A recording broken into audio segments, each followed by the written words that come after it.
Halo pemirsa, selamat berjumpa kembali dengan saya Argo Pratomo Nugroho. Kali ini saya lagi berbincang dengan ahli waris Bioskop Hendra atau bos Bioskop Hendra, Mas Lilik Sukrisno Wibowo. Karena saya tahu bahwa praktek hukum kita itu masih hipokrit, kaitannya memang dengan kekuasaan dan uang. Lalu saya tetap memperjuangkan keadilan masyarakat. Dalam hal ini adalah keadilannya Mas Lilik Sukrisno Wibowo dan tetap kepada norma-norma hukum yang ada. Dan saya kali ini ingin mendalami dengan Mas Lilik soal proses pengesahan yang ada di Bioskop Hendra. Selamat berjumpa Mas Lilik. Selamat berjumpa. Mas Lilik, saya ingin penjelasan Anda yang berkaitan dengan pengesahan Bioskop Hendra itu sebelum itu akhirnya dirobohkan dan kemudian dibangun bangunan baru teras Malioboro seperti sekarang ini. Seperti apa Mas Lilik? Oh begini ceritanya ya. Jadi cara pengesahan itu sebenarnya dalam rangka pengukuran. Ya. Waktu pengukuran itu tempat saya Bioskop Hendra sebelah itu saya tutup pintunya pakai pintu seng besar, saya tutup. Ya. Nah mereka dengan aparat yang besar dan anggota-anggota yang banyak akan penuh dalam lapangan parkiran saya itu. Jalan masuk ke rumah saya itu semua penuh sama Satpol PP, ada polisi, semua aparat lah. Nah, itu meskipun waktu itu saya melihat, saya waktu itu meliput juga gitu. Betul. Ada tentara tapi minggir tentaranya ya. Iya. Diserahkan ke polisi sama Satpol PP. Terus di pinggir-pinggir juga ada yang lain-lain juga toh. Ya, itu polisi soalnya memblokade. Enggak, maksud saya kan ada premannya enggak itu waktu itu juga? Ya di belakang Pak, di belakang. Saya di belakang mereka kan ada kerusuhan biar preman yang masuk. Mancing-mancing seperti itu ya, Pak. Terus ini saya tunjukkan Pak ceritanya Pak. Nah, ini di sini di mana ini jam 5:30 pagi sudah siap nih. Apel di depan itu dalam rangka pengukuran sebenarnya Pak. Nah, ini dengan anggota-anggotanya. Terus mulailah Pak, ini seperti mereka mulai merasa masuk, sampai ada korban-korban, adik saya, ponakan saya.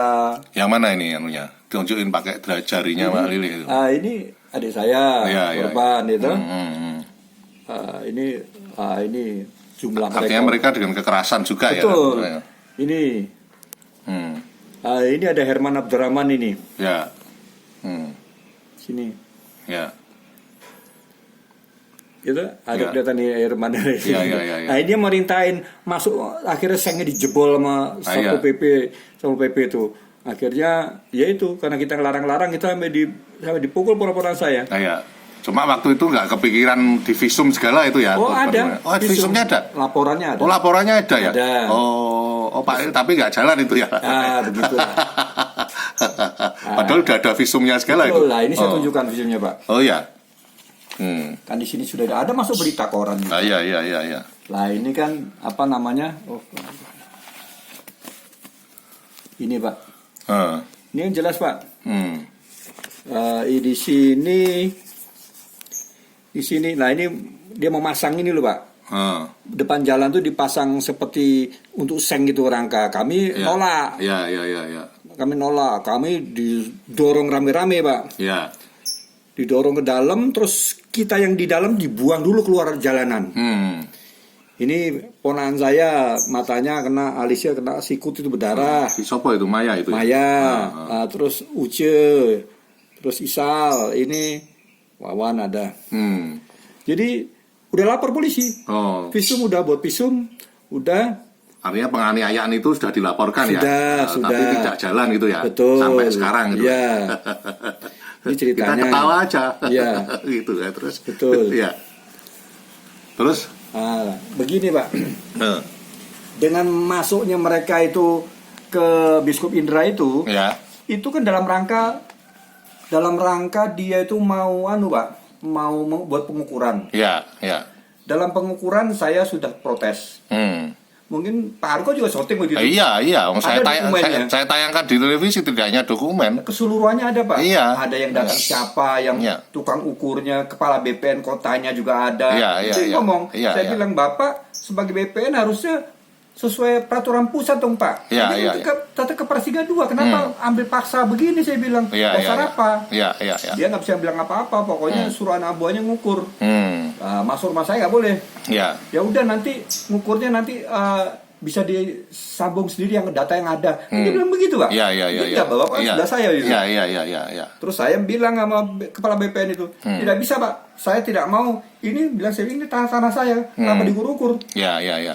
Nah, terus dia Pak, dia bilang saya buat, ya boleh kamu merasa keberatan, saya tulis Pak, merasa keberatan dengan pengukuran ini. Di surat ukurnya itu Pak.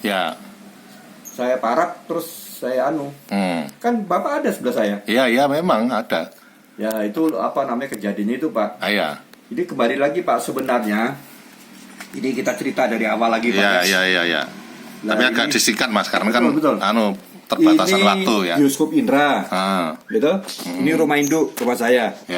Ini sebenarnya pelataran saya ini. Nah ini pelataran saya. Ini kan di Perboden. Mobil nggak boleh masuk tanpa izin keluarga kita. Kan gitu Pak. Itu pelataran yang dikorupsi itu ya.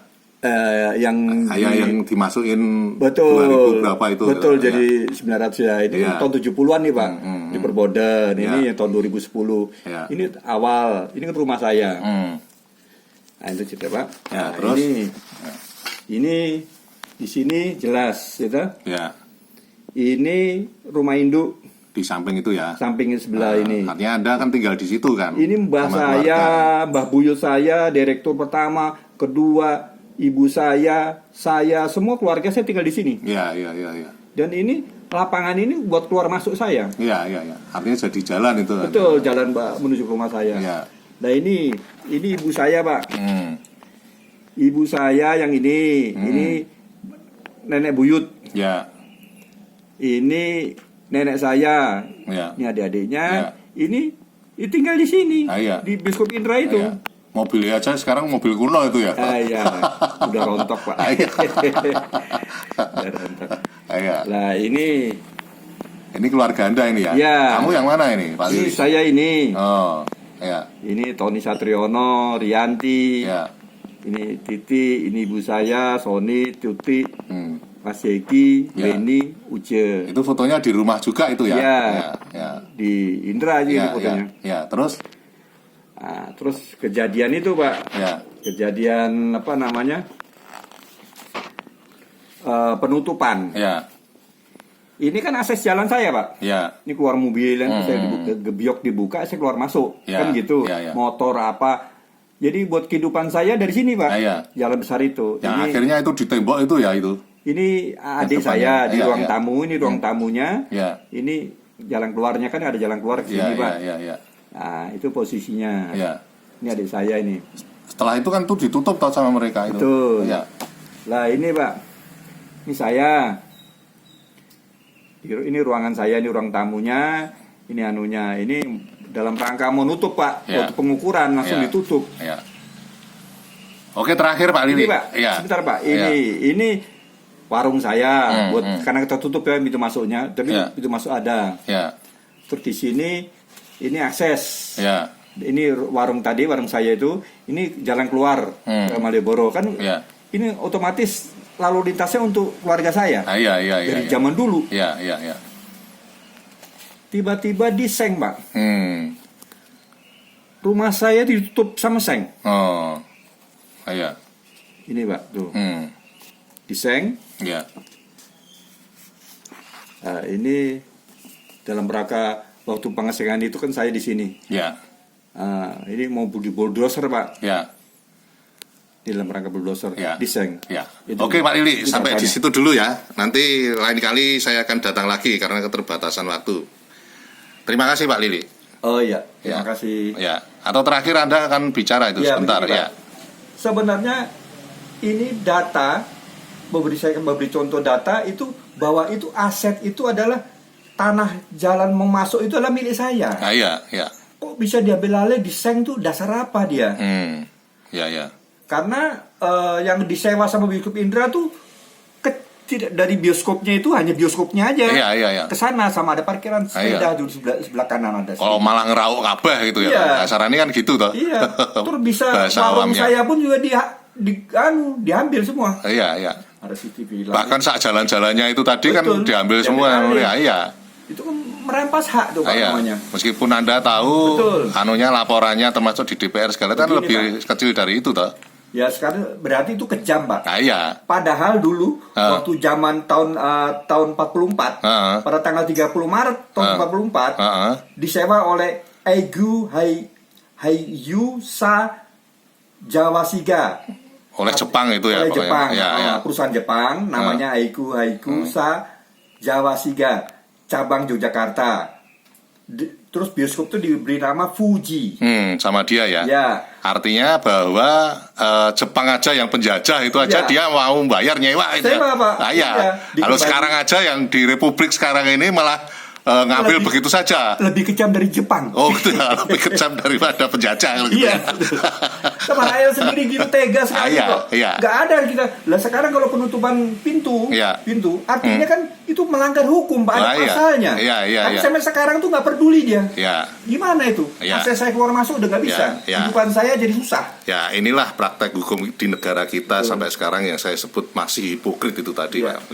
Oke Pak Lili, nanti lain kali saya akan bertanya yang lebih dalam lagi dan lebih kejam lagi dalam tanda kutip itu ya. Terima kasih Pak Lili. Sama-sama. Nah pemirsa, akhirnya saya Argo Pratomo Nugroho, terima kasih atas perhatian Anda. Sampai jumpa.